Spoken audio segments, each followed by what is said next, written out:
আমি 18 মাস ধরে প্রেগন্যান্ট। দীর্ঘ 18 মাস ধরে প্রেগনেন্ট নীলাঞ্জনা। মেয়েরা সাধারণত নির্ধারিত সময়ের 10 মাসের মধ্যে সন্তান প্রসব করে। সেখানে নীলাঞ্জনার 1.5 বছর হতে চলল, কিন্তু ওর ভেতর বাচ্চা জন্ম দেবার কোনো লক্ষণ খুঁজে পাচ্ছে না ডাক্তাররা। লাইফে এমন অদ্ভুত আর অবাস্তব কেস কোনো দিন ফেস করতে হয়নি তাদের। হাসপাতালে শুধুমাত্র নীলাঞ্জনার ডেলিভারির জন্য একটা বোর্ড বসানো হয়। ডাক্তাররা অনেক ধরনের এক্সপেরিমেন্ট রিসার্চ করলো, এমনকি ফরেন ডাক্তারদের সাথে কনসাল্ট করা হয়, কিন্তু এত কিছু করেও কোনো সমাধান বের করা সম্ভব হলো না। আজ রাতে একটু সকাল সকাল ঘুমিয়ে পড়েছে নীলাঞ্জনা। এমনিতেও বাসা থেকে কোথাও বের হয় না সে, সারাটা দিন বাড়িতেই কাটে তার। একটা আতঙ্ক আর অনিশ্চয়তার মধ্যে জীবন কাটাতে হচ্ছে তাকে। সবকিছুর জন্য দায়ী তার গর্ভের সন্তান। মাঝে মাঝে নিজের হাতে সবকিছু শেষ করে দিতে ইচ্ছে করে তার, কিন্তু পরক্ষণেই নিজেকে সামলে নেয় সে। মাঝরাতে ঘুম ভেঙে এক প্রকাণ্ড চিৎকার দিয়ে উঠল নীলাঞ্জনা।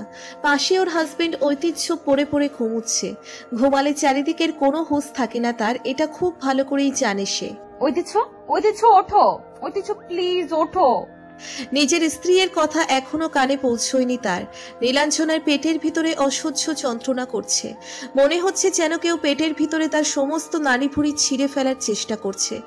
এক্ষুনি বোধহয় প্রাণটা বেরিয়ে গেল তার। জীবনে এমন ভয়ানক ব্যথা কোনোদিন অনুভব করেনি সে। নিজের হাজবেন্ডকে ডাকার সামান্য শক্তিটুকু হারিয়ে ফেলেছে নীলাঞ্জনা।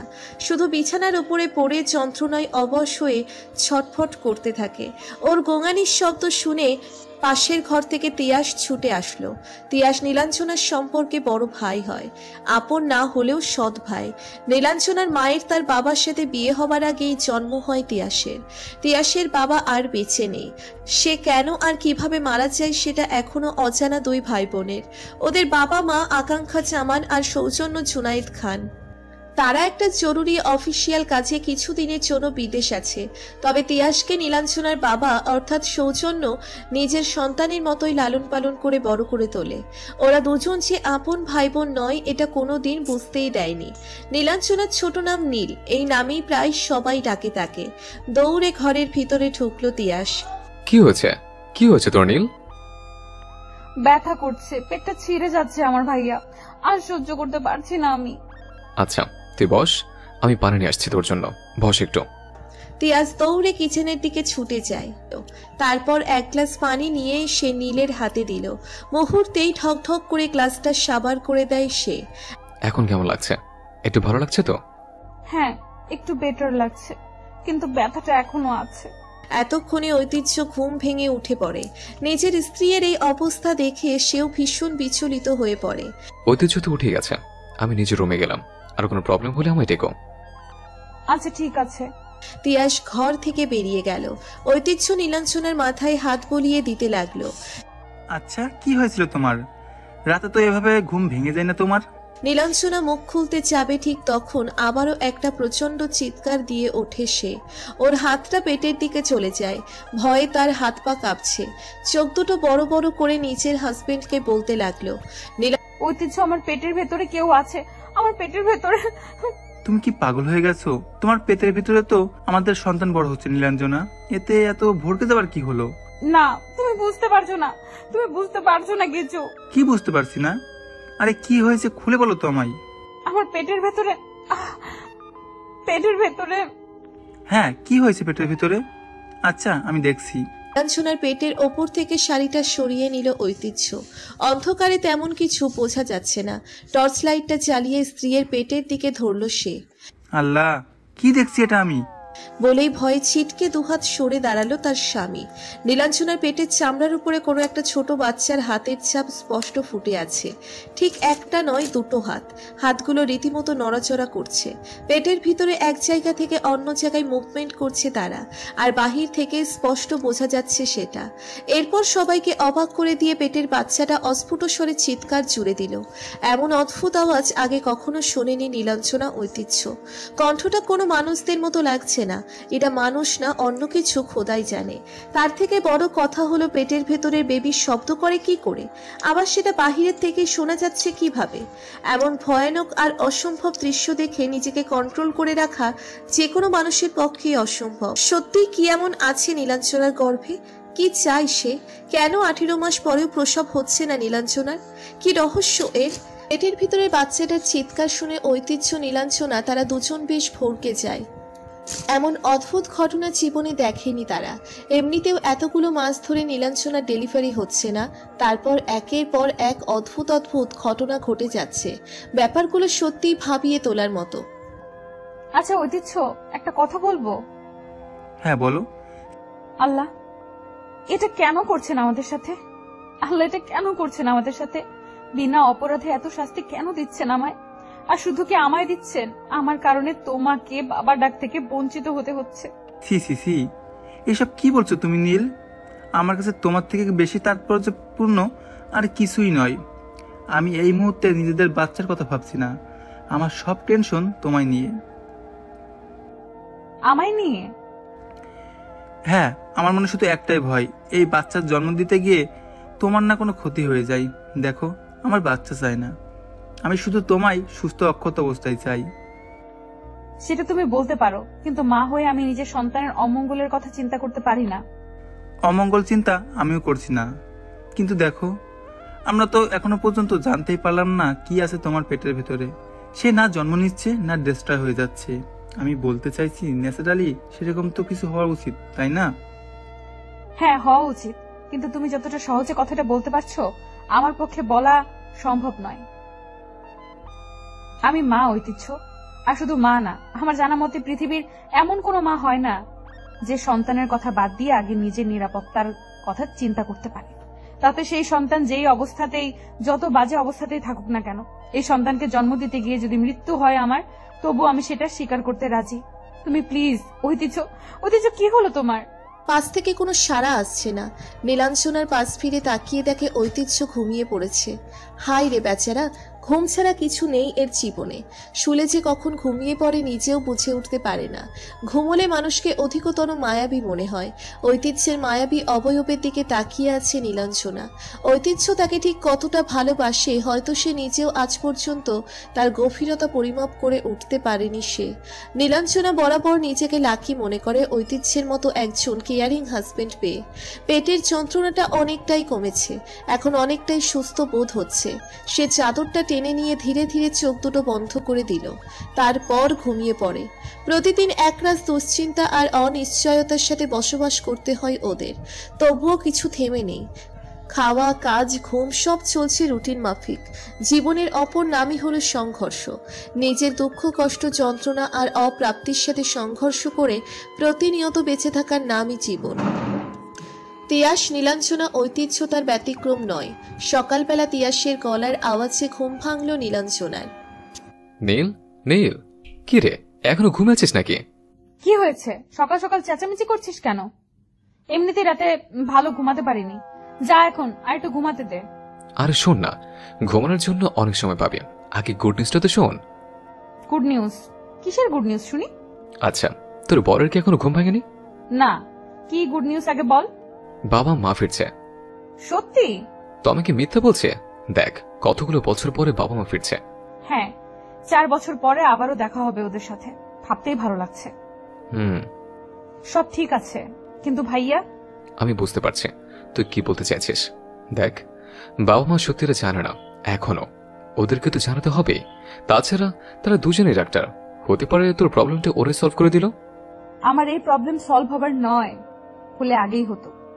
ধর, কিছু বলিস না, সবই ঠিক হয়ে যাবে, দেখে নিস, আমরা তো আছি তোর সাথে। প্রত্যুত্তরে একটা শুকনো হাসি দিল নীলাঞ্জনা। এরপর দুপুরবেলা রান্না বান্না সেরে বাথরুমে গোসল করতে চায় নীলাঞ্জনা। তিয়াস বাসায় নেই, ঐতিহ্য শুয়ে ল্যাপটপ ঘাটছে। পানির ঝর্ণাটা অন করতে যাবে, ঠিক তখন আবারও পেটের ভেতরে একটা অদ্ভুত অনুভূতি হতে শুরু করলো নীলাঞ্জনার। মনে হচ্ছে কিছু একটা যেন বেরিয়ে আসতে চাইছে ওর পেটের ভেতর থেকে। ভয়ে ভয়ে আয়নার সামনে গিয়ে দাঁড়ায় সে। নীলাঞ্জনা স্পষ্ট বুঝতে পারছে ওর পেটের ভিতর থেকে কোনো একটা জিনিস গলা পর্যন্ত পৌঁছে গেছে, এবার তার বাইরে বেরিয়ে আসার অপেক্ষা। আতঙ্কিত চোখে আয়নার দিকে তাকিয়ে আছে নীলাঞ্জনা। নিজের অনিচ্ছা সত্ত্বেও মুখটা হা হয়ে গেল ওর। একটা বাচ্চার লম্বা হাত গলার ভেতর থেকে বেরিয়ে আসতে লাগলো। এক পর্যায়ে হাতটা বাইরে বেরিয়ে আসলো। নীলাঞ্জনা চিৎকার করবে তারও কোনো উপায় নেই। হাতটা এক পর্যায়ে ওর গলাটা শক্ত করে চেপে ধরলো। মুহূর্তেই সে মেঝেতে লুটিয়ে পড়লো। হাতটা এখনো গলা চেপে ধরে আছে তার, কিছুতেই ছাড়ছে না। ক্রমশ নিঃশ্বাস বন্ধ হয়ে আসতে থাকে তার, মনে হচ্ছে এক্ষুনি মারা যাবে। হাতটা নিজের সর্বশক্তি দিয়ে নীলাঞ্জনার গলাটা চেপে ধরলো। নীলাঞ্জনাকে শাস্তি দেওয়াই যেন তার একমাত্র উদ্দেশ্য, যেন নীলাঞ্জনার উপর বহু দিনের রাগ তার। সেই রাগের শোধ তোলার জন্য উতলা হয়ে উঠেছে সে। মেঝেতে পড়ে শারীরিক কষ্ট আর যন্ত্রণায় ছটফট করছে নীলাঞ্জনা। না, কিছু একটা করতেই হবে। নিজেকে বাঁচানোর একটা শেষ চেষ্টা করে দেখা যাক, নয়তো এটা আত্মহত্যার শামিল হবে। ধীরে ধীরে নিজের হাত দিয়ে বাচ্চাটার হাতগুলো ধরে ফেলল সে। বাচ্চাটার হাতের স্পর্শ পেতেই আবারও চমকে উঠল নীলাঞ্জনা। এমন ঠান্ডা হাত তো কোনো মৃত লাশেরও থাকে না। বরফের থেকেও ঠান্ডা বাচ্চাটার হাত। কোনো সাধারণ মানুষের মতো মনে হচ্ছে না। তার শরীর আর অবয়ব দেখতে না পেলেও শুধুমাত্র হাতের কঠোর স্পর্শই বুঝিয়ে দিচ্ছে বাচ্চাটার নীলাঞ্জনার প্রতি জমে থাকা রাগ ক্ষোভের মাত্রা। হঠাৎ ও জ্ঞান হারায়। জ্ঞান ফিরে দেখতে পায় বিছানার উপরে শুয়ে আছে নীলাঞ্জনা। তখন রাত হয়ে গেছে। ঐতিহ্য তিয়াস দাঁড়িয়ে আছে ওর সামনে। ধীরে ধীরে সবকিছু মনে পড়তে থাকে তার। দুপুরে গোসল করতে বাথরুমে যাওয়া, তারপর অস্বস্তি অনুভব করা, একটা হাত বেরিয়ে আসা পেটের ভেতর থেকে। নীলাঞ্জনা, কি হয়েছিল তোমার? বাথরুমের ভেতরে অজ্ঞান হয়ে গেলে কি করে? নীলাঞ্জনা নিশ্চুপ, সে কোনো কথা বলছে না। আর কি বা বলবে এই মুহূর্তে? কি হলো? চুপ কেন? কথা বলো। আরে কি হলো? চুপ আছিস কেন? তুই জানিস দরজা ভেঙে বের করতে হয়েছে তোকে? কি এমন হয়েছিল বল আমাদের। বরাবরের মতো নির্বাক নীলাঞ্জনা। আশ্চর্য তো, কিছু তো বল। আমাদের অন্ধকারের ভেতরে রাখিস না প্লিজ। আচ্ছা ঠিক আছে, ছেড়ে দাও তিয়াস। আমার মনে হয় ওর এখন রেস্ট নেওয়াটা বেশি জরুরি। এগুলো পরেও জানা যাবে। তার থেকে বড় কথা, তোমার বোনের কোনো ক্ষতি হয়নি, এটাই আমাদের জন্য অনেক। ঠিক আছে, তবে তুই এখন কিছু বলতে না চাইলে থাক, এখন বরং বিশ্রাম কর। নীলাঞ্জনা সেই ভয়ানক দৃশ্যটার কথা ভুলতে পারছে না কিছুতেই। চোখ বুঝলেই বাচ্চাটার হাতগুলো চোখের সামনে ভেসে উঠছে। আল্লাহ জানেন একমাত্র কি ছিল ওটা। রাতে আবারও প্রচন্ড পেটে ব্যথা শুরু হয় নীলাঞ্জনার। তবে এইবারের ব্যথাটা অস্বাভাবিক নয় আগের মতো। মনে হচ্ছে ওর প্রসব বেদনা উঠেছে। দীর্ঘ 18 মাস পরে প্রথমবারের মতো প্রসব বেদনা উঠল নীলাঞ্জনার। পাঁজরের হাড় ভেঙে গুঁড়ো করে দেবার ব্যথা। ওর চিৎকার চেঁচামেচিতে আজ ঘুম কাতুরে ঐতিহ্যের ঘুমিয়ে থাকা সম্ভব হলো না। তিয়াস অনেক আগেই ছুটে এসেছে নিজের ঘর থেকে। ও আল্লাহ গো, মা গো মা, ব্যথায় মরে গেলাম। ভাইয়া, ঐতিহ্য, তোমরা কোথায়? লক্ষণ তো ভালো মনে হচ্ছে না তিয়াস, এ তো ডেলিভারির পেন মনে হচ্ছে। হ্যাঁ হ্যাঁ, সহমত, আমারও সেটাই মনে হচ্ছে। দেখো, একটা কাজ করি, আমাদের আর লেট করলে চলবে না। আগে থেকে হসপিটালে নিয়ে যাওয়ার ব্যবস্থা করতে হবে। আমি একটু আগে অ্যাম্বুলেন্স সার্ভিসে ফোন দিলাম, ওরা হয়তো একটু পরে চলে আসবে। ও আচ্ছা। এদিকে নীলাঞ্জনা ব্যথায় ছটফট করে চলছে। মা হবার যন্ত্রণা যেন হাড়ে হাড়ে টের পাচ্ছে সে। এত কষ্ট আর যন্ত্রণার মধ্যেও কোথাও যেন এক টুকরো প্রশান্তি লুকিয়ে আছে। সত্যিই তো, দীর্ঘ 1.5 বছর পরে বাচ্চার জন্ম দিতে চলেছে নীলাঞ্জনা। জীবনের একটা বৃহৎ অনিশ্চয়তার হাত থেকে হয়তো মুক্তি পেতে চলেছে সে। এতগুলো দিন ধরে এমন একটা মুহূর্তের জন্য অপেক্ষা করছিল সবাই। একটু পরেই অ্যাম্বুলেন্স আসলো। নীলাঞ্জনাকে অ্যাম্বুলেন্সে ওঠানো হলো। এখনো সমানে চিৎকার চেঁচামেচি করে যাচ্ছে সে। তিয়াস আর ঐতিহ্যের প্রবোধ বাক্য শোনার মতো অবস্থা নেই তার। পেটের ভিতর অসম্ভব যন্ত্রণা ছাড়া তার বোধের আওতায় আর কিছুই নেই। বাইরে প্রচুর ঝড় বৃষ্টি হচ্ছে, বাতাসও বইছে প্রচন্ড। মাঝে মধ্যে কোথাও কোথাও থেকে বাজ পড়ার শব্দ ভেসে আসছে। তবুও সকল প্রতিকূলতা উপেক্ষা করে হাসপাতালের দিকে ছুটে চলেছে অ্যাম্বুলেন্স। ভেতরে নীলাঞ্জনা প্রসব যন্ত্রণায় ছটফট করছে। চিন্তিত মুখে বসে আছে তার ভাই আর হাজবেন্ড। অবশেষে 1 ঘন্টার ব্যবধানে হসপিটালে পৌঁছলো সবাই। আধা ঘন্টার পথ আসতে আসতে প্রায় 1 ঘন্টা লেগে গেল। রাত তখন 1:30 বাজে। অপারেশন থিয়েটারে নিয়ে যাওয়া হয় নীলাঞ্জনাকে। ডাক্তার সমস্ত কিছু দেখে নীলাঞ্জনার এমার্জেন্সি অপারেশনের সিদ্ধান্ত নিলেন। একটু পরেই তার অপারেশন করা হবে। 2জন নার্স ওটির দিকে ছুটে যাচ্ছে। তিয়াস ঐতিহ্য সামনে দাঁড়িয়ে তাদের আটকে দেয়। সিস্টার, স্যার কখন আসবেন? এই তো স্যার একটু পরেই চলে আসবে, আমরা ওটিতে যাচ্ছি। আচ্ছা, যিনি অপারেশন করাবেন উনি কি এসে গেছেন? লেট হবে না তো? আশ্চর্য। আচ্ছা ডাক্তার, আপনারা দুজন না আমরা? ডাক্তার তার সময় হলেই চলে আসবেন। কখন অপারেট করতে হবে সেটা একান্তই তার সিদ্ধান্ত। যা করা হবে বাচ্চার আর মায়ের ভালোর কথা ভেবেই করা হবে। এক্সট্রিমলি সরি, আসলে আমাদের পেশেন্টের কেসটা অন্যান্য নর্মাল কেসের মতো নয়, তাই একটু ভয় হচ্ছে আমাদের। আপনারা তো জানেন সবটাই। ওকে, আপনারা ওয়েটিং রুমে গিয়ে ওয়েট করুন, আমরা আমাদের ডিউটি করছি। আর একদম টেনশন করবেন না। এই তো স্যার এসে গেছেন। সামনের দিকে তাকিয়ে নার্সটা উৎসুক স্বরে কথাটি বলল। তিয়াশার ঐতিহ্য পেছনের দিকে ঘুরে তাকায়, এদিকে নার্সটা চলে গিয়েছে। আপনারা কি পেশেন্টের রিলেটিভ? হ্যাঁ, আমি পেশেন্টের হাজবেন্ড, আর এটা আমার ব্রাদার ইন ল। তিয়াশ ডক্টরকে দেখে স্ট্যাচুর মতো দাঁড়িয়ে আছে, তার মুখে কোনো কথা নেই, কিছু একটা ভাবছে তার দেখছি। ঐতিহ্য ওর এই অস্বাভাবিক ব্যবহার লক্ষ্য করলো। আচ্ছা ঠিক আছে, আপনারা ওয়েটিং রুমে অপেক্ষা করুন। আর টেনশন করার কোনো কারণ নাই, সব ভালো হবে। ডাক্তার সাহেব ওটির ভেতরে চলে গেলেন। ঐতিহ্য তিয়াসের উদ্দেশ্যে বলল, তিয়াস, কি হলো? এভাবে ভূত দেখার মতো চমকে গেলে কেন? একটাও কথা বললে না যে? এটা হতে পারে না, না এটা হতে পারে না, না কিছুতেই হতে পারে না। এটা হতে পারে না মানে? কি হতে পারে না? কি যাতা বলছো এসব? না কিছু না। কিছু না মানে? একটু আগেই তো বিড়বিড় করে কতগুলো কথা বললে। বললাম তো কিছু হয়নি। ঐতিহ্য বুঝতে পারছে না তিয়াস লোকটাকে দেখে এমন অদ্ভুত ব্যবহার কেন করছে। সে নিজেও অবাক হয় ওর আচরণে। তিয়াস কি লোকটাকে চেনে আগে থেকেই? কে জানে। এদিকে অপারেশন থিয়েটারের ভেতরে ধীরে ধীরে চোখ মেলে তাকায় নীলাঞ্জনা। চোখ মেলেই তার চোখজোড়া বিশেষ একজনের প্রতি আটকে যায়। ডক্টরকে দেখে রীতিমতো হাত পা কাঁপতে শুরু করে তার চোখগুলো বড় হয়ে যেতে লাগলো। বিস্ময় আর আতঙ্ক তার ডেলিভারি পেইন যেন ভুলিয়ে দিচ্ছে। অলংকার তুমি? না, এটা হতে পারে না। তুমি এভাবে ফিরে আসতে পারো না। না, তার মানে আমার পেটের সন্তান? নীলাঞ্জনা স্পষ্ট লক্ষ্য করলো ভদ্রলোক ওর দিকে চেয়ে একটা শুকনো হাসি দিল। আবারও ভয় পেল নীলাঞ্জনা। কে এই অলংকার? নীলাঞ্জনার সাথে কিসের সম্পর্ক তার? নীলাঞ্জনার গর্ভের সন্তানের রহস্য কোনোভাবে জড়িয়ে নেই তো এই ব্যক্তির সাথে? জানতে পারবেন পরের পর্বে। অপারেশন থিয়েটারে নীলাঞ্জনার অপারেশন হচ্ছে। তিয়াস আর ঐতিহ্য ওয়েটিং রুমে বসে অপেক্ষা করছে। একটু পরে ভেতর থেকে এক নার্স বেরিয়ে এলেন।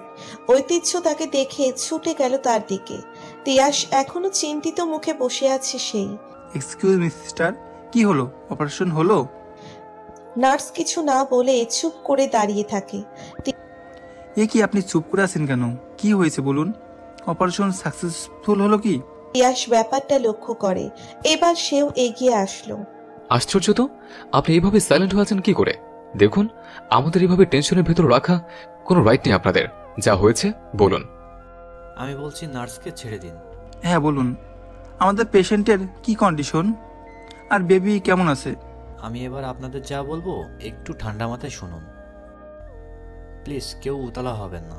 উতলা হব না কেন? কি হয়েছে ডক্টর? আমার কিন্তু ভয় করছে এবার। না, ভয়ের কোনো কারণ নেই, কিন্তু একটু সমস্যা হয়ে গেছে। কি সমস্যা হয়েছে? আপনার বোনের ডেলিভারির। আমার ওয়াইফ ডক্টর, ইনি আমার ওয়াইফের ভাই তিয়াস। ও সরি, আপনার ওয়াইফের ডেলিভারির সময় এখনো হয়নি। আমরা চাইলে একটা অপারেশন করতে পারতাম, কিন্তু তাতে ওনার 99% লাইফ রিস্ক সম্ভাবনা ছিল। হোয়াট? কি বলছেন এটা আপনি? এখনো ডেলিভারির সময় হয়নি? হ্যাঁ, ভাবছি আবারও একটা মেডিকেল বোর্ড বসানো হবে। দেখা যাক আমরা কি করতে পারি আপনাদের জন্য। তিয়াস এতক্ষণ কিছু বলেনি, শুধু হাঁ করে তাকিয়েছিল লোকটার চেহারার দিকে। এবার সে তার মুখ খুলল। একটা ব্যাপার বুঝতে পারলাম না, ভেতরে যে ডক্টর গিয়েছিলেন উনি কোথায়? আপনি তো জাননি ভেতরে। What rubbish! এই সময় কি উদ্ভট টাইপের প্রশ্ন করছো তিয়াস? আমাদের চোখের সামনে থেকেই উনি তো ভেতরে গেলেন। মাথা ঠিক আছে তোমার? না, আমার স্পষ্ট মনে আছে ওটা অলংকার ছিল। অলংকার? কি অলংকার? Are you crazy Tiyas? দয়া করে হসপিটালে বসে সিন ক্রিয়েট করো না। তাছাড়া এখন কি এসব কথা বলার সময়? না, আমি স্পষ্ট দেখেছি ওটা অলংকার ছিল। আমার ভুল হতে পারে না। It is too much. সত্যি এবার কিন্তু বাড়াবাড়ি হয়ে যাচ্ছে। আরে এটা তো ডক্টর সিয়াম আহমেদ। ডক্টর সাহেব ইতিমধ্যেই চলে গিয়েছেন। তিয়াসের এমন অস্বাভাবিক আচরণ কেন করছে বুঝতে পারছে না ঐতিহ্য। তিয়াসকে যতটুকু চেনেও এমন কাণ্ডজ্ঞানহীন মানুষ মোটেও নয়, কিন্তু এখন কি হলো? লোকটাকে দেখে এক প্রকার পাগলের মতো আচরণ করছে সে। হঠাৎ অপারেশন থিয়েটার দিক থেকে নীলাঞ্জনার চিৎকার চেঁচামেচির শব্দ ভেসে আসে। কি হলো কি হলো কি হলো? নীলের আওয়াজ না ওটা? হ্যাঁ, আমারও তাই মনে হচ্ছে।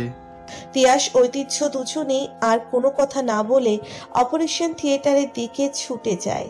নীলাঞ্জনাকে ওটি থেকে বের করা হচ্ছে আর সে সমানে চিৎকার চেঁচামেচি করে যাচ্ছে। না, এটা হতে পারে না। আমি দেখেছি ওকে, আমি নিজের চোখে দেখেছি। ও এভাবে ফিরে আসতে পারে না এভাবে।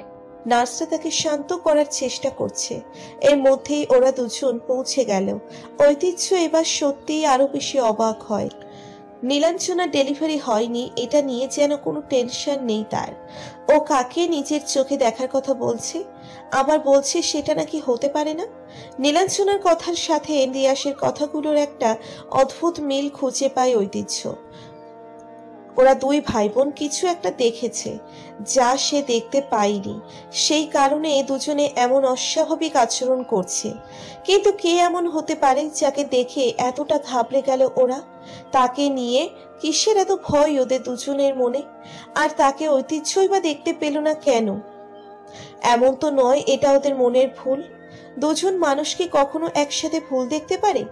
না, এটা সম্ভব নয় কিছুতেই। এতক্ষণ এগুলোই মনে মনে ভাবছিল ঐতিহ্য। নীলাঞ্জনার দিকে এগিয়ে যায় তিয়াস। তুই কাউকে দেখেছিস বোন? হ্যাঁ, আমি দেখেছি। আজ ওকে দেখেছি, একটু আগে। তিয়াস ওকে চোখের ইশারা করে থামিয়ে দেয়। ওকে আর কোনো কথা বলতে নিষেধ করে। নীলাঞ্জনার সাথে অলংকারের যে একটা সম্পর্ক ছিল সেটা কিছুতেই ঐতিহ্যকে বুঝতে দেয় না ওরা। ঐতিহ্যের সন্দেহ ক্রমে ক্রমে ঘনীভূত হতে থাকে। দুই ভাই বোন কিছু একটা তো লুকোচ্ছে ওর থেকে, কিন্তু কি সেটাই জানবার বিষয়। নীলাঞ্জনাকে হসপিটাল থেকে রিলিজ করে দেওয়া হয়।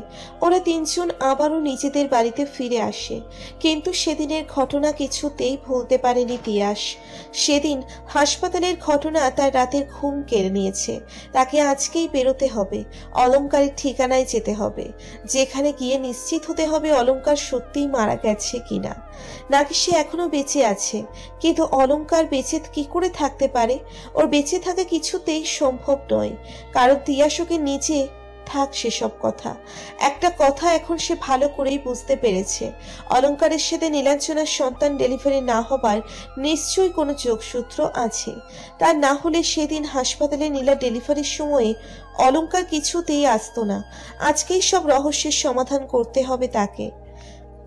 আর দেরি না করে অলংকারের ঠিকানার উদ্দেশ্যে বেরিয়ে পড়ল সে।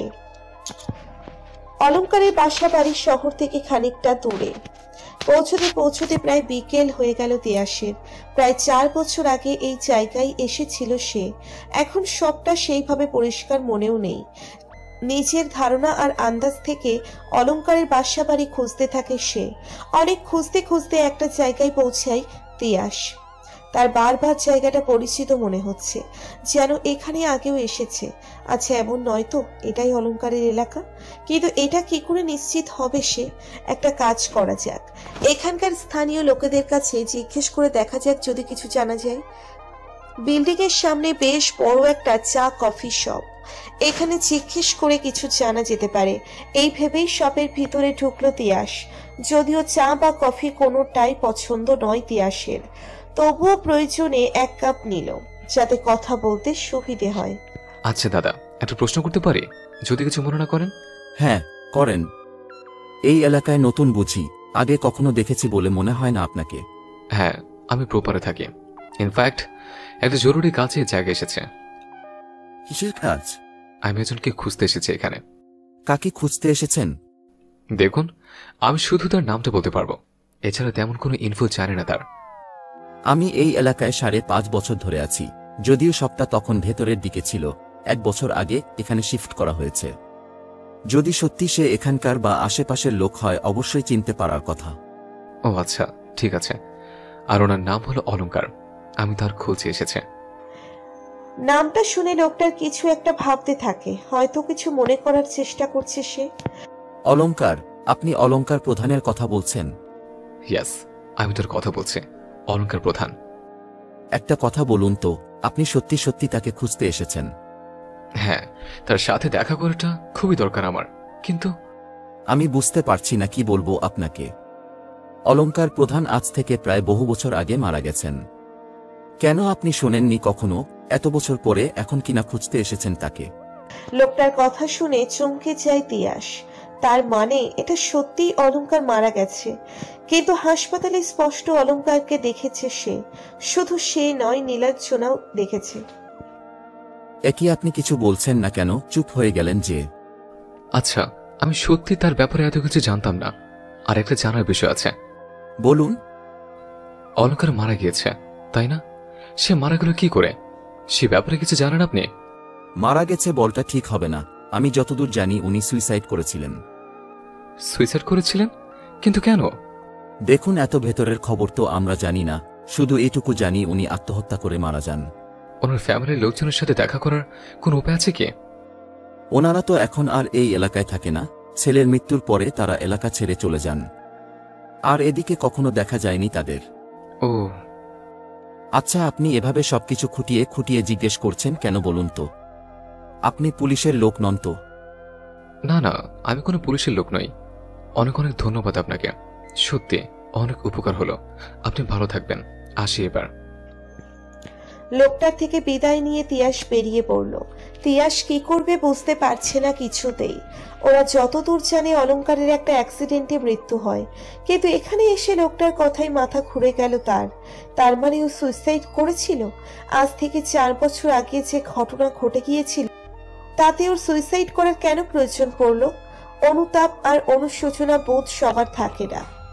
অলংকারের মতো মানুষের ভেতরে তো থাকার কোনো প্রশ্নই নেই, তাই ওর সুইসাইড করার কোনো কারণ খুঁজে পাচ্ছে না তিয়াস। অলংকার মারা গিয়েছে, ও আর এই পৃথিবীতে নেই এটা নিশ্চিত, কিন্তু মানুষের স্বভাব আর প্রকৃতি যে বড্ড ভয়ানক জিনিস। মানুষের স্বভাব প্রকৃতি কখনো তার শরীরের বা রক্তমাংসের সাথে মিশে থাকে না, মিশে থাকে তার আত্মা আর চিন্তা চেতনার সাথে। সে কি আর সহজে দূর হয়? তাই মারা গিয়েও কেউ কেউ তার স্বভাব প্রকৃতি পরিবর্তন করতে পারে না, যেমনটা পারেনি অলংকার। তিয়াসের আর বুঝতে বাকি নেই নীলাঞ্জনার ডেলিভারি না হওয়ার পেছনে আর কোনো কিচ্ছু না, একমাত্র অলংকারের হাত আছে। ও ক্ষতি করতে চাইছে নীলাঞ্জনার। আর দেরি করলে চলবে না, এক্ষুনি বাসায় ফিরতে হবে। তারপর নীলাঞ্জনাকে সবকিছু খুলে বলবে সে। দরকার পড়লে ঐতিহ্যকেও সব বলবে। ঐতিহ্যের উপর বিশ্বাস আছে তিয়াসের, সে যথেষ্ট বিবেচক মানুষ। ওর সত্যটা মেনে নিতে হয়তো দ্বিধাবোধ হবে না। আর হলেও এই ঘটনা লুকিয়ে রেখে নীলাঞ্জনার আর কোনো ক্ষতি হতে দিতে চায় না তিয়াস। তাতে যা হবার হোক, এগুলো ভেবেই দ্রুত বাসার উদ্দেশ্যে রওনা হয় সে। তারপর আর দেরি না করে বাসার উদ্দেশ্যে রওনা হলো তিয়াস। আজকে বাসায় গিয়ে সবাইকে সবটা খুলে বলবে সে, এটাই তার ফাইনাল সিদ্ধান্ত। বাসায় পৌঁছতে পৌঁছতে রাত হয়ে গেল, তখন প্রায় 11টা বাজে। দরজার সামনে দাঁড়িয়ে কলিং বেলটা চাপতে যাবে, ঠিক তখনই বুঝতে পারলো ভেতরে যেন কেউ জোরে জোরে কথা বলছে। শুধু কথা নয়, অনেকটা ঝগড়ার মতো। নীলাঞ্জনা আর ঐতিহ্য ছাড়া কে আর হবে? নিশ্চয়ই ওরা দুজন হবে। কলিং বেলটা চাপতেই একটু পরে নীলাঞ্জনা এসে দরজাটা খুলল। কি ব্যাপার, কোথায় ছিলি আজ সারাদিন? ফিরতে এত দেরি হলো? একটা কাজে বাইরে গিয়েছিলাম। আচ্ছা, একটা ফোন করে জানিয়ে দিতে তো পারতিস। হ্যাঁ, ফোন করার দায়িত্ব তো শুধু আমার। কই, তোরাও তো একবারের জন্য কল করতে পারতিস। সন্ধ্যার দিকে কল দিয়েছিলাম, তোর ফোন অফ ছিল মেবি। হ্যাঁ, কল তো সন্ধ্যাবেলাই করবে, ফোনে চার্জ ছিল না। বাই দ্য ওয়ে, ভেতরে তো শব্দ কিসের? আয় ভেতরে আয়, এলেই দেখতে পাবি। নীলাঞ্জনার সাথে ভেতরে গেল তিয়াস। ড্রয়িং রুমে ঢুকেই হতবাক সে। একটা বড় সারপ্রাইজ অপেক্ষা করছিল তার জন্য, আর সেটা হলো দীর্ঘ 4 বছর পরে ওদের বাবা মা ফিরে এসেছে। আকাঙ্ক্ষা জামান ও সৌজন্য জুনায়েদ আবার দেশে ফিরেছেন, কিন্তু কারোর মুখেই তেমন প্রসন্নতার ছাপ নেই। নীলাঞ্জনার প্রেগন্যান্সির ব্যাপারটা নিয়ে তারা দুজন বেশ চিন্তিত, যদিও তারা যে আগে থেকে জানতো না এমনটা নয়। রাতে সবাই মিলে খাওয়া দাওয়া করলো। ঐতিহ্য নীলাঞ্জনা ওদের রুমে শুয়ে পড়েছে। এদিকে বাড়ির ছাদে তিয়া, সৌজন্য আর ওর মা আকাঙ্ক্ষা দাঁড়িয়ে আছে। 4টা বছরে এত কিছু ঘটে গেছে, আমাদের কিছু জানানোর প্রয়োজন বোধ করলে না তোমরা? কি করে জানাতাম মম? তোমরা একটা কাজে গিয়েছিলে ওখানে, শুধু শুধু টেনশন দিতে চাইনি তোমাদের। নিশ্চয় ছিল ড্যাড। আচ্ছা, যা হবার হয়েছে। এবার তুমি পুরো ঘটনা আমাদের ক্লিয়ার করে বলো। এই 4 বছরে কি কি ঘটে গেছে সবটা বলো আমাদের। হ্যাঁ বলছে। আচ্ছা, অলঙ্কারের কথা মনে আছে তোমাদের? ওর কথা ভুলি কি করে, মনে আছে। নীলাঞ্জনা আর ওর কলেজের ক্লাসমেটদের সাথে অসভ্যতা করার কারণে লগামে পুরো দেওয়া হয়েছিল তাকে। তারপর আমরা বিদেশে চলে যাই, আর কোনো খোঁজখবর নেওয়া হয়নি। আমি জানি না তোমাদের কি করে বলবো, সম্পর্কে ছেলে হই আমি তোমাদের, এগুলো মুখে আনতে লজ্জা করছে আমার। মম, ড্যাড, আবারও সরি বলছে। সত্যি ভুল হয়েছে আমার, কিন্তু আমি আর চুপ থাকবো না। আসল সত্যটা বলতে আর কোনো দ্বিধা নেই আমার। তোমরা বিদেশ চলে যাবার কিছুদিন পরেই অলঙ্কার লকআপ থেকে বের হয়, তবে ও তারপরে আর কোনো ঝামেলা করেনি, সবকিছু ঠিকঠাক চলছিল। একদিন রাতে, তখন প্রায় 8টা বাজে, বাসায় এসে দেখে নীল বাসায় ফেরেনি। টেনশনে মাথা ঘুরেছে আমার। বারবার মনে হচ্ছিল ওই লাফাঙ্গাটার সাথে আবার কোনো ঝামেলা হলো কিনা। অনেক জায়গায় ফোন করে নীলকে ট্র্যাক করার চেষ্টা করে, কিন্তু ওর খোঁজ মিলল না। তারপর আমার মনে হলো আর বাসায় বসে নয়, বাইরে গিয়ে খোঁজ করতে হবে নীলের, যেন দেরি না হয়ে যায়। কারণ ওর কোনো ক্ষতি হয়ে গেলে আমি নিজেকে কখনো ক্ষমা করতে পারবো না। আর তোমাদেরও বা কি উত্তর দিতাম? এইভাবে বাইরে বেরোনোর জন্য রেডি হলাম। ঠিক তখন কলিং বেল বেজে ওঠে। এক রাশ প্রত্যাশা নিয়ে দরজার দিকে ছুটে যায়। আমার ধারণাকে সত্যি প্রমাণ করে নীল বাসায় ফিরে এলো, কিন্তু ওর মুখটা বড্ড শুকনো ছিল। কেন দেরি হয়েছে, কি কারণে হয়েছে, বহুবার প্রশ্ন করা সত্ত্বেও ওর কাছ থেকে কোনো উত্তর আসলো না। আমি ওর বেশি জোর করলাম না ওকে। ওর কোনো ক্ষতি হয়নি, অক্ষত অবস্থায় বাসায় ফিরে এসেছে, এই অনেক। আমাদের জীবনে আসল দুর্যোগটা নেমে আসে তার ঠিক 3 মাস পর। একদিন জানতে পারি নীল প্রেগনেন্ট। আসলে ওই দিন অলঙ্কার জোর করে তুলে নিয়ে গেছিল ওকে, আর ওর সাথে চরম দুর্ব্যবহার করে, যার ফলস্বরূপ নীলকে প্রেগনেন্ট হতে হয়। লজ্জা, ভয় আর নিজের সম্মানের কথা বিবেচনা করে সেদিন নীল পুরো ব্যাপারটা এক প্রকার ধামাচাপা দিয়ে দিয়েছিল। কিন্তু নিজের প্রেগনেন্সি কি করে ধামাচাপা দেবেও? সবাই নীলাঞ্জনার প্রেগনেন্সির কথা জেনে যায়। আমায় শেষ করতে দাও মম। আমি নীলাঞ্জনার বড় ভাই, আর একমাত্র গার্ডিয়ান হিসেবে একটা কঠিন সিদ্ধান্ত নিতে বাধ্য হই। আর সেটা হলো নীলের অপ্রত্যাশিত বাচ্চাটা আর বড় হতে দেওয়া যাবে না। তার আগে এই পৃথিবীতে আসা আটকাতে হবে আমাকে। আর এটা ছাড়া কোনো বিকল্প ছিল না আমার কাছে। একজন পরিচিত ডাক্তারের কাছে কনসাল্ট করে আমি। ডাক্তার ডেটও ফিক্সড করেন। নীলাঞ্জনার প্রেগনেন্সির কথা শুনে অলঙ্কার আমাদের বাসায় ছুটে আসে। আমি সেদিন অলঙ্কারকে ভিন্ন একজন মানুষ হিসেবে আবিষ্কার করি। সে আমার হাতে পায়ে ধরে যেন আমি কিছুদিন নীলের বাচ্চাটা নষ্ট না করাই। ও আমার আর নীলের সামনে এটাও স্বীকার করে, দরকার পড়লে নিজের সব অপরাধ স্বীকার করে আবার লকআপে যাবে। তবুও নীলাঞ্জনা যেন তার সন্তানকে নষ্ট না করে। জানি না, সেদিন হয়তো নিজের অন্ধ পিতৃত্ববোধ অলঙ্কারকে অন্য একটা মানুষে পরিণত করে দিয়েছিল। কিন্তু আমি কেন শুনবো ওর কথা? ও যেটা আমার বোনের সাথে করেছে সেটা কখনোই ক্ষমার যোগ্য ছিল না। সেদিন ইচ্ছে করছিল খুন করে ফেলি ওকে। ও বারবার কেঁদে কেঁদে অনুরোধ করল যেন কোনো ক্রমে এই সন্তানকে হত্যা না করা হয়। তার জন্য যা খুশি করতে পারে, আমরা যা শাস্তি দেব তাই মাথা পেতে নেবে সে। আমি ওর কোনো কাকুতি মিনতি গ্রাহ্য করি না। নীলাঞ্জনার সন্তান নষ্ট করা হয়। এরপর কিছুদিন পরে অলঙ্কারের মৃত্যুর খবর পাই। এরপর 1 বছর পরে ঐতিহ্যের সাথে বিয়ে হয় নীলাঞ্জনা। সেটা তো জানোই তোমরা, বেচারা ঐতিহ্য একটা বিশাল অন্ধকারের ভেতরে ফেলে রেখেছি আমরা ওকে। জানি না ওর সামনে সত্যটা স্বীকার করার সাহস হবে কিনা কোনোদিন। আরেকটা কথা, আমি আজকে জানতে পারলাম যে ওটা সাধারণ মৃত্যু ছিল না, অলঙ্কার আত্মহত্যা করে মারা যায়। আর সেদিন আমি আর নীলাঞ্জনা ওকে স্পষ্ট দেখেছে, নিজেদের চোখে দেখেছে। আমার মনে হয় ও ফিরে এসেছে, আবার ফিরে এসেছ। আর নীলাঞ্জনার ডেলিভারি না হবার পেছনে নিশ্চয়ই ওর হাত রয়েছে। একদম ঠিক বলেছ তুমি, হয়তো তাই হবে। দেখো, তোমাকে আর আমরা বৃথা দোষারোপ করব না, কিন্তু আমাদের এর একটা সমাধান খুঁজে বের করতেই হবে। এই ব্যাপারে একজন সাহায্য করতে পারে আমাদের। পারমিতা, আমাদের এই মুহূর্তে ওর সাহায্য প্রয়োজন। দীর্ঘ 28 বছর পরে আকাঙ্ক্ষার মুখে আবারও পারমিতার নামটা উচ্চারিত হলো। ওর কথা শুনে অবাক হয়ে গেল সৌজন্য। একমাত্র পারমিতাই পারবে আমাদের সমস্যার থেকে মুক্তি দিতে। তিয়াস পারমিতার কথা শুনে বেশ অবাক হয়। এই পারমিতাই বা কে? এসে তার মা কার কথা বলছে এটা? পারমিতা? Who is Paramita? এই পারমিতা কি হয় তোমাদের? আর আমরা যে প্রবলেমটা সবাই মিলে সলভ করতে পারছি না, সে এসে সলভ করে দেবে কেন? তার কাছে এক্সট্রা কোনো পাওয়ার আছে নাকি? নিজেদের ছেলের প্রশ্নে সৌজন্য আকাঙ্ক্ষা একে অপরের দিকে তাকায়। ছেলেকে কি বলবে বুঝতে পারছে না। তিয়াস আরফান অর্থাৎ ওর মৃত বাবা আর পারমিতার ব্যাপারে কিছুই জানে না। আর সেই পূর্বের ইতিহাস জানতে পারলে তিয়াস নিশ্চয়ই প্রচন্ডভাবে ভেঙে পড়বে। আকাঙ্ক্ষা চায় পারমিতার সত্যটা তার ছেলেকে খুলে বলতে, কিন্তু আরফানকে এর ভেতরে জড়াবে না সে। হ্যাঁ, এক্সট্রা পাওয়ার আছে। মৃত মানুষের অনেক ধরনের ক্ষমতা থাকে।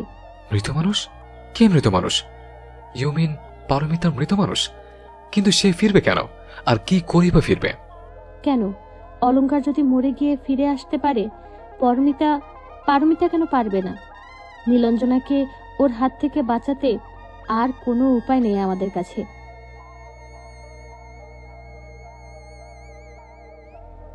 আত্মা মুক্তি পেতে পারে, কিন্তু আত্মা কখনো বিনষ্ট হয় না, তাকে ধ্বংস করা যায় না।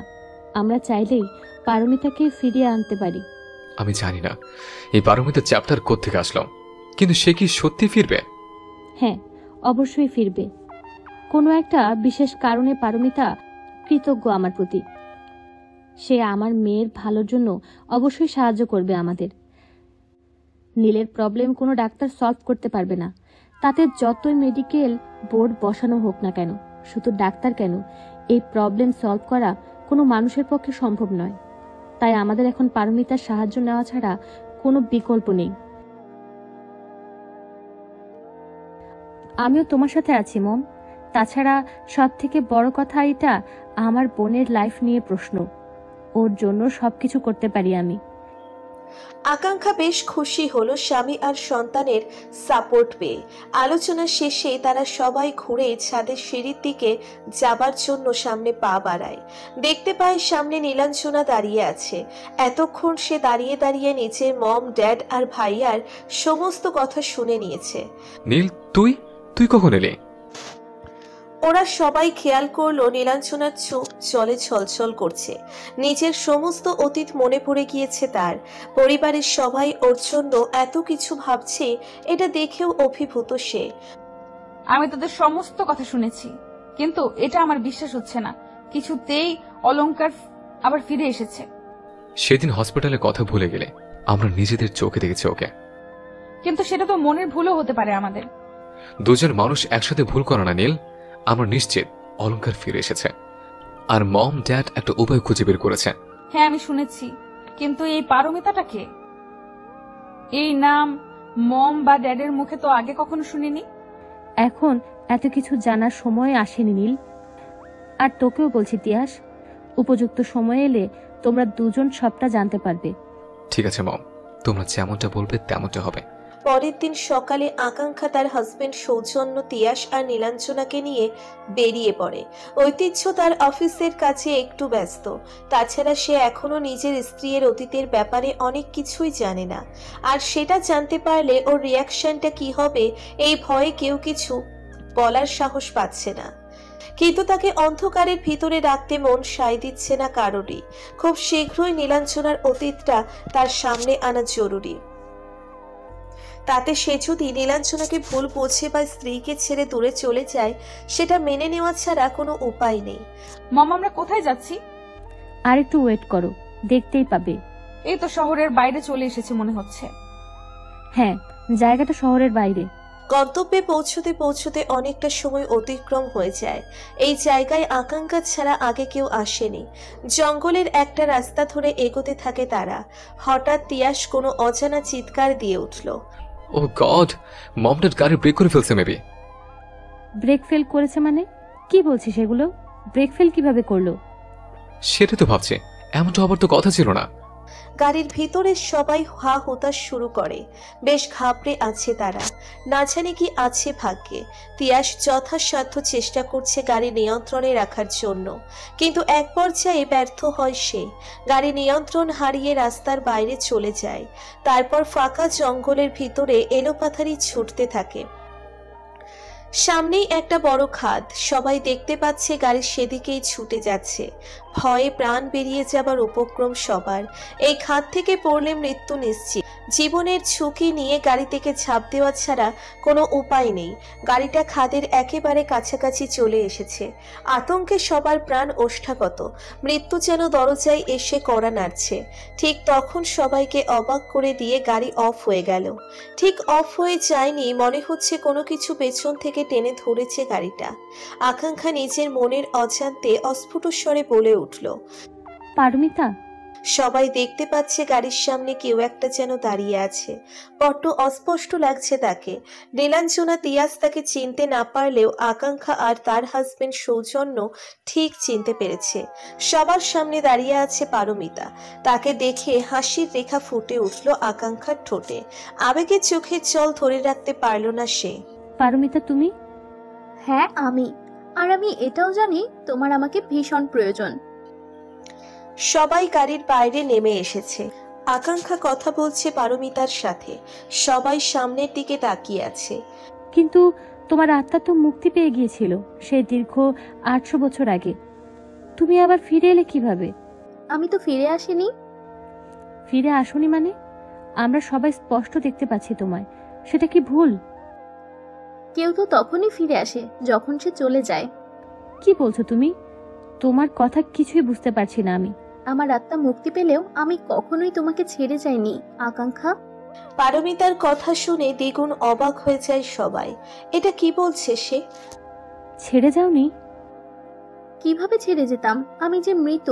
মৃতরা সাধারণ মানুষদের মতো হয় না। তারা আগে থেকেই অনেক কিছু আন্দাজ করতে পারে।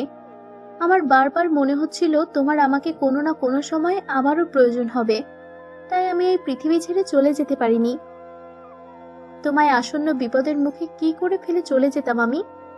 সেদিনের পর থেকে সব সময়ের জন্য আমি প্রতীক্ষা করতাম কখন তুমি স্মরণ করবে আমায়, কখন তোমার সাহায্য করার সুযোগ লাভ করব। পারমিতার মুখের দিকে হাঁ করে তাকিয়ে আছে আকাঙ্ক্ষা ও সৌজন্য।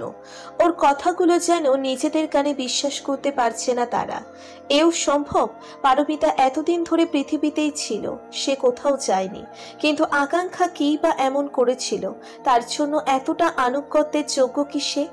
সেই সময়ে আকাঙ্ক্ষা চাই করেছিল নিজের স্বামী আরফানের সত্যিটা প্রকাশ করার জন্য, যার সাথে জড়িয়েছিল পারমিতা। শুধু এইটুকু, এর থেকে আর বেশি কিচ্ছু না। এতক্ষণ এগুলো ভাবতে থাকে আকাঙ্ক্ষা। সে পারমিতাকে কি উত্তর দিবে জানে না। তিয়াস নীলাঞ্জনা এদের কথার আগা মাথা কিছু বুঝতে পারছে না, শুধু তারা যা বলছে শুনে যাচ্ছে। সৌজন্য এবার তার মুখ খুলল।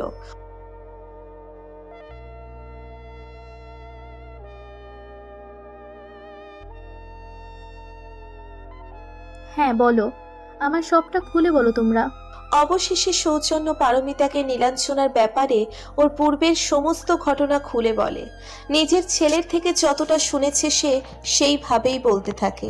নীলাঞ্জনার সাথে অলঙ্কারের ঝামেলা হওয়া, তার লকআপে যাওয়া, তারপর বিদেশ চলে যাওয়া, নীলাঞ্জনা প্রেগনেন্ট হওয়া, অলঙ্কারের মৃত্যু, আবারও ফিরে আসা, সমস্ত ঘটনা একে একে বর্ণনা করে তার কাছে।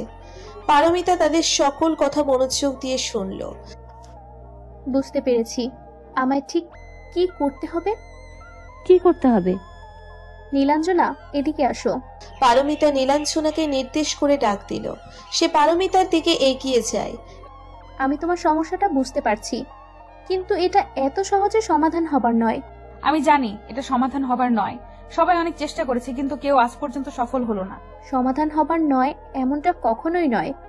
এই পৃথিবীতে সকল সমস্যার কোনো না কোনো সমাধান অবশ্যই থাকে। তোমার সমস্যা একটা সমাধান আমার কাছে আছে। পারমিতার কথা শুনে সবাই যেন স্বস্তি পেল। আকাঙ্ক্ষা এগিয়ে গিয়ে প্রশ্ন করে, দেখো, আমি সমস্যার সমাধান পুরোপুরি বলবো না, তবে আমি একটা চেষ্টা করে দেখতে পারি। আমি আমার সর্বোচ্চটা দিয়ে চেষ্টা করব, এইটুকু কথা দিলাম। কিন্তু সেই উপায়টা কি? বলছি, তুমি আমার প্রিয় আকাঙ্ক্ষার একমাত্র মেয়ে। তোমাদের সাহায্য করাটা আমার যে পরম প্রাপ্তি। এবার শোনো, সবাই মনোযোগ দিয়ে আমার কথা শোনো। সবাই পারমিতার কথা মনোযোগ দিয়ে শুনতে লাগলো। আজ থেকে আমার আত্মা নীলাঞ্জনার ভেতরে প্রবেশ করবে। আমি নীলাঞ্জনার গর্ভের সন্তানের সাথে সংযুক্ত হয়ে যাব। তারপর আজ থেকে ঠিক 3 দিন পরে নীলাঞ্জনার প্রসব বেদনা শুরু হবে। সঙ্গত কারণেই অলংকার চাইবে নীলাঞ্জনার সন্তান প্রসব যেন না হয়, কারণ সেটাই তার একমাত্র লক্ষ্য। আমি আমার সর্বশক্তি প্রয়োগ করে নীলাঞ্জনার সন্তানকে ভূমিষ্ঠ হতে সাহায্য করব, যাতে ওই অশুভ শক্তি ওর গর্ভের সন্তানকে কোনো প্রকার বাধা সৃষ্টি করতে না পারে। তাকে সেই ব্যাপারে প্রতিহত করা আমার মুখ্য উদ্দেশ্য। কিন্তু এতে নীলাঞ্জনের কোনো বিপদ হবে না তো? ওর সন্তানকে সেভ করতে গিয়ে আমরা নীলের ক্ষতি করে ফেলবো না তো? না, আমি জানি তুমি তোমার বোনকে নিজের থেকেও বেশি ভালোবাসো। তোমার ভালোবাসা রক্ষা করার দায়িত্ব আমার। আমি ওর কোনো ক্ষতি হতে দেব না, কথা দিলাম। সবাই পারমিতার কথায় নিশ্চিত হলো এই সময়ে তার উপরে নির্ভর করার ছাড়া কোনো উপায় নেই। তাছাড়া সে আকাঙ্ক্ষার অত্যন্ত বিশ্বস্ত, আকাঙ্ক্ষার জন্য সবকিছু করতে পারে। অবশেষে পারমিতা বিলীন হয়ে ওর আত্মা নীলাঞ্জনার গর্ভে প্রবেশ করে। যদিও কেউ সেই অদ্ভুত দৃশ্য নিজের চোখে অবলোকন করতে পারল না। ওই দিন সবাই বাড়ি ফিরে গেল। আকাঙ্ক্ষাকে আর পারমিতার জন্য কষ্ট করতে হলো না। এর ঠিক 3 দিন পরে সন্ধ্যা 7টার দিকে নীলাঞ্জনার আস্তে আস্তে প্রসব বেদনা শুরু হয়। পারমিতা আগেই বলে দিয়েছিল প্রসব বেদনা না উঠলে তাকে যেন হাসপাতালে না নিয়ে যাওয়া হয়। অ্যাম্বুলেন্স আসার অপেক্ষায় না থেকে নীলাঞ্জনাকে প্রাইভেট কারে করে হসপিটালের উদ্দেশ্যে রওনা হলো সবাই। বাইরের আবহাওয়া তেমন ভালো না, যে কোনো সময় বৃষ্টি নামতে পারে। মৃদু মন্দ ঝোড়ো বাতাস বইছে। নীলাঞ্জনার হাত ধরে আছে ঐতিহ্য। সামনের সিটে তিয়াস আর তার মা বাবা। ঝড় বৃষ্টির ভিতরে গাড়ি তার আপন গতিতে এগিয়ে চলেছে। হঠাৎ সবাই একটা অসঙ্গতি লক্ষ্য করে। তিয়াস হাসপাতালের পথ ছেড়ে উল্টো রাস্তার দিকে যাচ্ছে, কিন্তু এই দিকে তার যাবার কথা না। তিয়াস, এটা কোথায় যাচ্ছ তুমি? হসপিটালের রোড তো এদিকে না। তিয়াস, তুমি শর্টকাট নিতে চাইছো নাকি? তিয়াস নির্বাক। সে কারোর কোনো কথার উত্তর দিচ্ছে না। তার এই অদ্ভুত আচরণে অবাক হয় সবাই। কি ঘটছে কেউ বুঝতে পারছে না। কি হলো তিয়াস, তুমি কথা বলছো না কেন? কি হয়েছে তোমার? কোনো প্রবলেম তিয়াস? তাদের কথা শুনে তিয়াস পিছনের দিকে ঘুরে তাকায়। ওর পৈশাচিক হাসি মিশ্রিত মুখমণ্ডল দেখে ভয় পেয়ে যায় সবাই। আর বুঝতে বাকি রইল না কারোর যে কি ঘটছে। হ্যাঁ, আমারও তাই মনে হচ্ছে। ওর তাকানো একদম ঠিক লাগছে না আমার। দেখো কিভাবে হাসছে।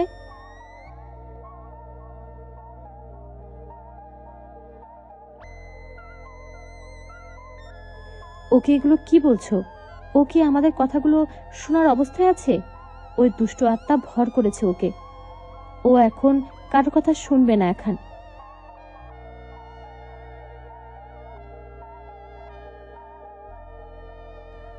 তো এখন আমরা কি করব?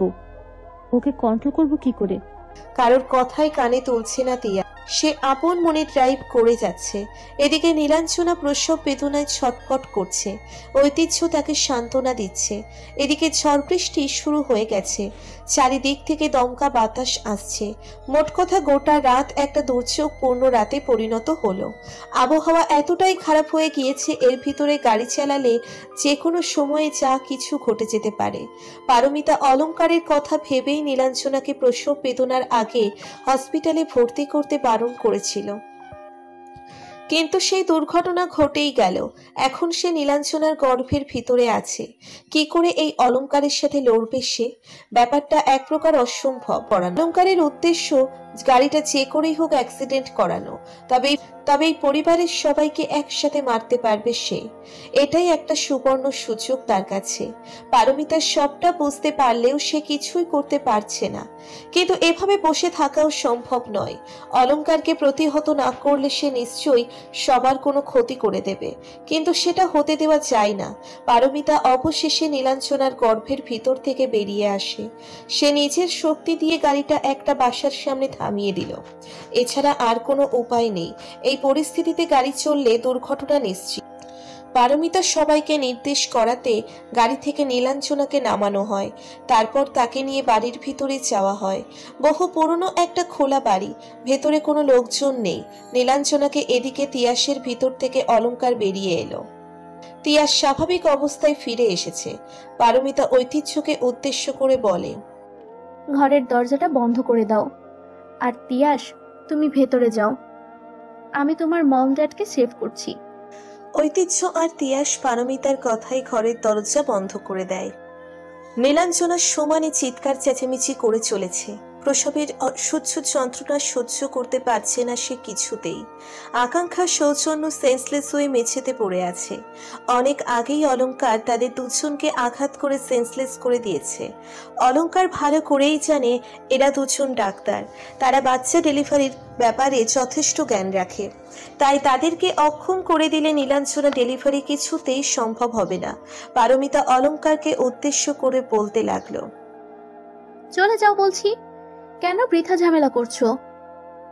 দেখো, তুমি এখন আর বেঁচে নেই, মরে গেছো তুমি। এদের জীবন দুর্বিষহ করে এদের ক্ষতি করে কি লাভ তোমার? আমায় লাভ ক্ষতি বোঝানো তুমি কে? সরে যাও আমার পথ থেকে।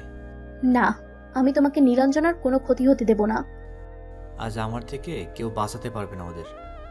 সেদিনের ঘটনা আজও ভুলতে পারিনি আমি। আজ সবকিছুর শোধ নিব।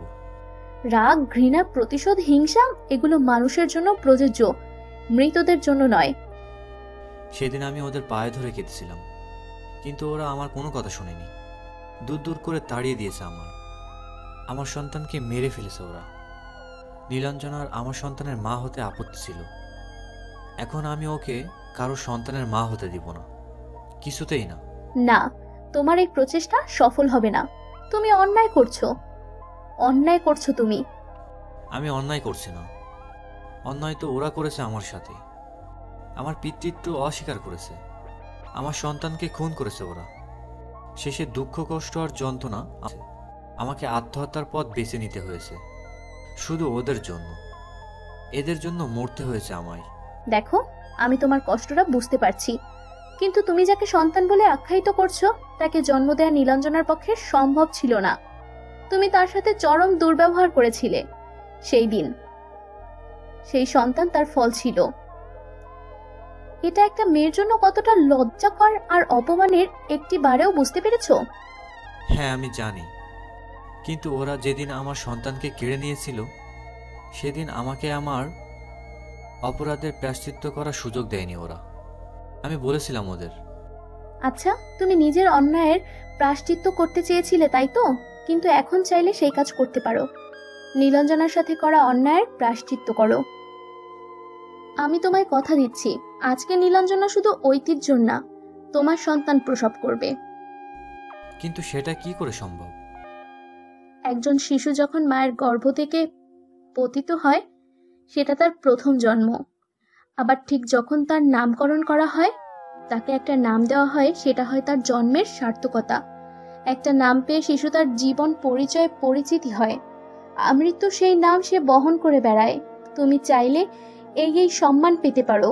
এই সম্মান আমি দিব তোমায়। এমনটাও হতে পারে? হ্যাঁ, হতে পারে। আগে নীলাঞ্জনার সন্তান ভূমিষ্ঠ হোক, তার নামকরণ তুমি করবে, আর তার সাথে তুমি হবে তার নামদাতা।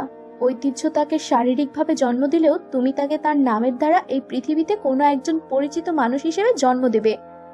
সবাইকে মেরে ফেলে কি লাভ তোমার বলো? তার থেকে বরং তুমি কিছু করো যাতে মৃত্যুর পরেও সবাই তোমার সম্মান করে। যে মানুষ মৃত্যুর পরেও অন্যের ঘৃণার পাত্র হয়ে বেঁচে থাকে, তার থেকে দুর্ভাগ্যবান আর কে হতে পারে? অবশেষে অলংকার পারমিতার যুক্তির কাছে হার মেনে সে ওদের ক্ষতি না করার আশ্বাস দিল। একটু পরে রুমের ভিতর থেকে এক বাচ্চার কান্নার আওয়াজ ভেসে আসে। ইতিমধ্যেই আকাঙ্ক্ষা সৌজন্যের জ্ঞান ফিরে এসেছে। নীলাঞ্জনার ডেলিভারি হয়েছে, আর তার ডেলিভারি আর কেউ নয়, ঐতিহ্য নিজে করেছে। ঐতিহ্যের এই বিষয়ে হালকা ধারণা ছিল আগে থেকেই, সেটাই কাজে লাগালো। এছাড়া কোনো উপায় ছিল না তাদের নিকট। এভাবে ঝড় বৃষ্টির রাতে এক নির্জন বাড়িতে নিজের পিতার হাত ধরে জন্ম নিল এক শিশু। ঐতিহ্যের সাহস সত্যিই প্রশংসনীয় ছিল। পারমিতার কথা মতো অলংকার ওদের ছেলের নাম রাখলো। তার নাম দেওয়া হয় সাহিত্য। পারমিতা অলংকারকে নিয়ে সবার থেকে বিদায় নিয়ে চলে গেল। সেদিন রাতে পারমিতা চাইলেই অলংকারকে শাস্তি দিতে পারত, কিন্তু অলংকার তার নিজের কর্মের শাস্তি অনেক আগেই পেয়ে গিয়েছিল। ঠিক যখন তাকে দুঃখ, যন্ত্রণা আর হতাশাগ্রস্ত হয়ে সুইসাইড করতে হয়, নতুন করে তাকে আর কি শাস্তি দেবে পারমিতা? সে অলংকারের যন্ত্রণাটা অনুভব করতে পেরেছিল। একটা মানুষ যতই খারাপ হোক না কেন, তার ভিতরে কোনো না কোনো ভালো দিক ঠিক থাকে, আর সেটাকে চিনে জাগ্রত করতে পারলে সেই মানুষটাকে সত্যিই পাল্টে ফেলা সম্ভব। সে বুঝতে পেরেছিল অলংকারের দুর্বলতা ঠিক করতে, এই অনুসারে নিজের বুদ্ধি বৃত্তি দিয়ে সবার প্রবলেম সলভ করে দেয়। পরে আকাঙ্ক্ষা, সৌজন্য, ঐতিহ্যকে তাদের মেয়ে আর অলংকারের সমস্ত ঘটনা খুলে বলে। ঐতিহ্য আসল সত্যিটা জেনে সবটা মেনে নেয়, তবে তার একটাই অভিযোগ, কেন সবাই সত্যটা তাকে আরো আগে জানালো না। সত্যিই তো কোনো মেয়ে ধর্ষিতা মানেই এটা নয় সে দূষিত বা তার শরীরটা অপবিত্র। পবিত্রতা অপবিত্রতা কখনোই কারো দেহের সাথে যুক্ত থাকে না, যুক্ত থাকে মানুষের মনের সাথে। একটা মানুষের চিন্তা ভাবনা যতটা পবিত্র, সে ঠিক ততটাই পবিত্র। ঠিক যেমনটা নীলাঞ্জনার ছিল। নীলাঞ্জনা একজন ধর্ষিতা, এটা জেনেও ঐতিহ্য তাকে বিনা দ্বিধায় মেনে নেয়, কারণ সেদিন নীলাঞ্জনা নিজে থেকেই স্ব ইচ্ছায় নিজের দেহ অন্য কারো কাছে বিকিয়ে দেয়নি, তাকে জোর করা হয়েছিল। কিন্তু আমাদের সোসাইটিতে এই সত্যটা কতজন মানুষ উপলব্ধি করতে পারে? তাদের কাছে ধর্ষিতা মানেই ঘৃণার পাত্র। একজন মেয়ে কখনোই ইচ্ছে করে ধর্ষণ হয় না। সেটা যেদিন সবাই বুঝতে পারতো, আমাদের সোসাইটির সব স্বামীরা যদি ঐতিহ্যের মতো হতো, সব পরিবারের লোকজন তিয়াস, আকাঙ্ক্ষা, সৌজন্য এদের মতো হতো, তবে হয়তো ধর্ষিতাদের আত্মহত্যা নামক ভয়ানক পথটা কখনোই বেছে নিতে হতো না। এরপর কেটে গেল আরো 5টি বছর। নীলাঞ্জনা আজ একজন স্বনামধন্য উকিল। তার জীবনের একমাত্র ব্রত ধর্ষিতা নারীদের ন্যায় বিচার দেওয়া। সাহিত্য অনেকটা বড় হয়েছে। তিয়াসও বিয়ে করে নিয়েছে প্রায় 3 বছর আগে। আকাঙ্ক্ষা আজও ভুলতে পারেনি পারমিতাকে। নিজের পরিবার আর পারমিতার স্মৃতিকে বয়ে বাকি জীবনটা পার করে দিতে চায় সে।